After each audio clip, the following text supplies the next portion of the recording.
Bonjour à tous, bienvenue sur Sensation. Je suis aujourd'hui avec Alexis Midolmonet. Vous êtes conseiller municipal d'Orsay, délégué à la jeunesse et à la vie étudiante. On va parler justement de vos projets et de vos ambitions sur cette thématique pour 2024. Bonjour. Bonjour, merci de m'avoir invité. Alors Orsay est une ville réputée notamment pour ses universités et formations. Paris-Saclay est notamment implanté à Orsay. L'université est dans le top 20 des meilleures universités du monde. Quels sont vos objectifs en termes de vie étudiante ?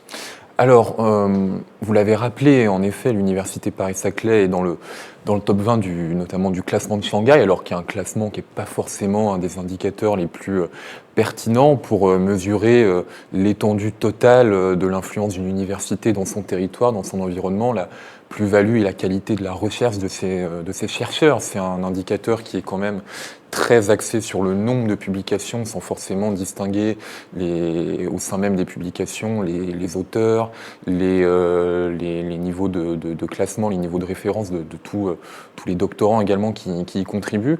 Donc c'est pas forcément nous, en tant qu'élus de la ville d'Orsay, un classement qu'on regarde de manière fétichiste, mais vous l'avez rappelé, oui, c'est une université qui compte dans le paysage français et dans le paysage international.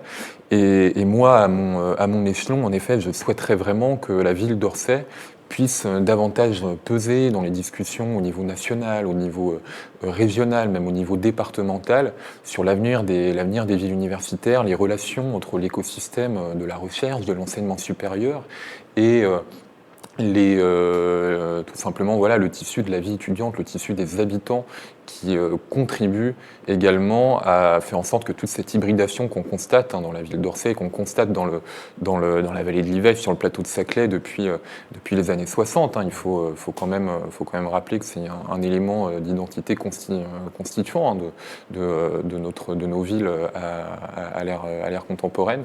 On aimerait vraiment faciliter l'hybridation et puis permettre d'un point de vue politique, d'un point de vue même intellectuel, que la commune pèse davantage dans tous les choix qui sont à l'œuvre.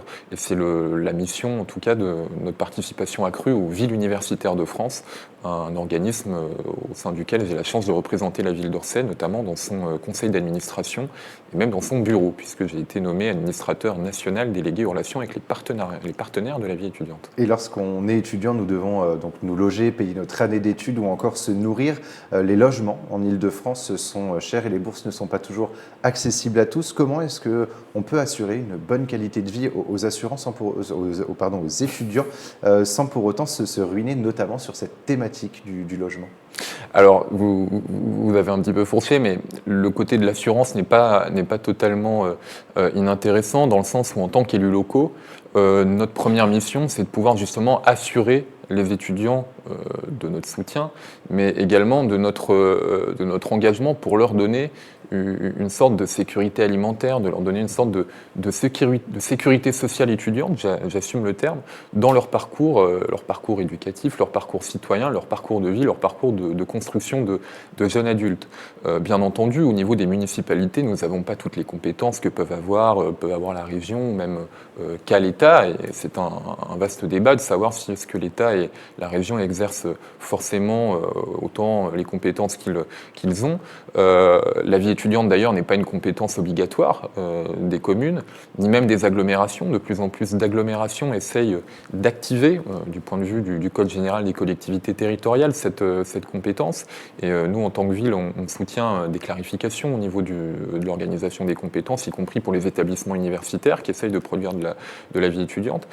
Et donc, en tant que municipalité, on peut durablement s'investir au sein des résidences étudiantes, au sein des centres communaux d'action sociale pour mieux repérer la précarité étudiante, mieux diagnostiquer, mieux accompagner, mieux outiller et bâtir, comme c'est le cas à Orsay depuis 2020, depuis que je suis arrivé, une vraie coordination sociale étudiante avec les personnels de l'université, avec les personnels des Crous, qu'il faut vraiment saluer. C'est le réseau des œuvres universitaires scolaires et sociales est un élément vraiment déterminant de toute l'action publique au service des étudiants de l'après-Seconde Guerre mondiale. Ça a été créé en 1947.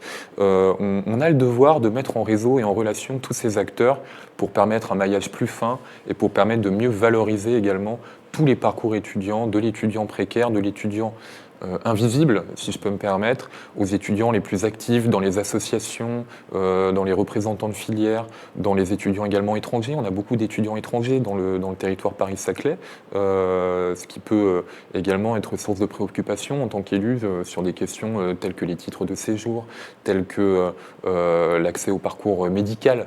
Donc voilà, il y a tout un mélange de thématiques qui nous amène à être très polyvalent, à être très déterminé sur un ensemble de sujets et à prendre à bras le corps l'ensemble des thématiques. Moi, je me souviens, quand on a été élu en mars 2020 dans la ville d'Orsay, ma première action a été de me rapprocher des restaurateurs, des entreprises de la ville, du plateau de Saclay, parce qu'en raison du confinement, les restaurations universitaires, sociales et scolaires du Crous étaient fermées. Or, on a énormément d'étudiants, du fait des restrictions de déplacement également qui étaient mises en place, qui ne pouvaient pas forcément accéder aux centres commerciaux, accéder à toutes leurs habitudes alimentaires. Et il fallait pouvoir leur garantir des facilités d'accès. Et je me souviens, on avait bâti en 2 mois un partenariat avec une chaîne hôtelière du plateau de Saclay pour leur permettre d'accéder à un menu à prix étudiant et d'avoir également des salles de travail. Donc on est sans cesse obligé d'innover, mais c'est aussi ça qui doit permettre de bâtir derrière les jalons d'une ville universitaire du XXIe siècle, ouverte sur son environnement et sur les habitants. Il n'y a pas une ville universitaire séparée d'une ville de citoyens non étudiants. Alors vous êtes également délégué à la jeunesse. Quand on parle de jeunesse, donc c'est aussi la culture et l'engagement à la citoyenneté. Les villes sont de plus en plus nombreuses à vouloir intégrer les jeunes dans les décisions et l'évolution de la commune. Est-ce votre cas et qu'est-ce que vous faites pour cette jeunesse, justement ? Alors, dans ma délégation à la jeunesse, on s'occupe des jeunes qui vont de 11 à 18 ans. On a un service jeunesse qui est labellisé en tant que point information jeunesse depuis 2001 dans la ville d'Orsay. Donc je salue également les préoccupations qui ont pu être lancées dans l'histoire de la commune d'Orsay. On a globalement un conseil municipal des jeunes. Alors ça me fait toujours beaucoup d'émotion au moment de parler du conseil municipal des jeunes, parce qu'il se trouve que j'ai commencé, si on peut dire, mon parcours politique au sein du conseil municipal des jeunes de la ville d'Orsay. J'étais encore jeune collégien, que j'ai souhaité me présenter parmi mes camarades pour en faire partie. Et ce conseil municipal des jeunes, donc qui regroupe des jeunes des collèges de la ville d'Orsay, il se constitue en commission, il se constitue également au sein de ces commissions en réunion, en fiche projet avec les services municipaux. De plus en plus, je l'espère, avec les services de l'agglomération Paris-Saclay. C'est un chantier que je souhaite impulser durant les 2 prochaines années.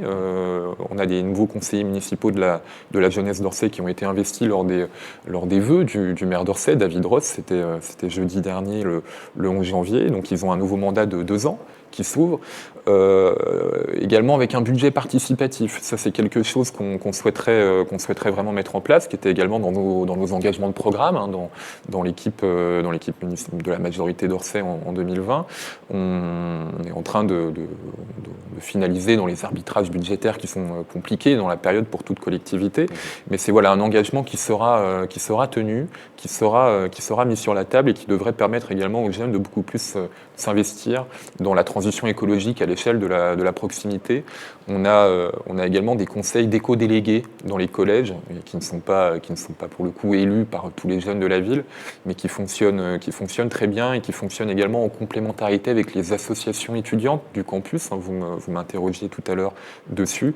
Voilà, le but, c'est aussi de pouvoir développer une communauté citoyenne de la jeunesse. On a également au sein de la ville d'Orsay une direction du parcours éducatif familial et citoyen. J'ai décidé qu'elle prenne ce nom en arrivant dans mes fonctions en 2020 pour pouvoir aussi développer une continuité de la naissance jusqu'aux 25 ans. Donc voilà, les objectifs sont progressifs, mais sont également de mettre plus de responsabilité dans la main des jeunes par ce biais de ce budget, ou de responsabilité également dans l'organisation des séjours, des activités de loisirs durant l'été. On a lancé ça il y a 2 ans et ça marche plutôt bien. Donc toujours dans cette optique de toute façon de faire d'une politique de la jeunesse une priorité, en tout cas pour vous, et ce bien-être justement de la vie étudiante. Merci beaucoup Alexis Midolmonet d'avoir été avec nous sur Sensation. Donc je rappelle que vous êtes conseiller municipal d'Orsay, délégué à la jeunesse et à la vie étudiante.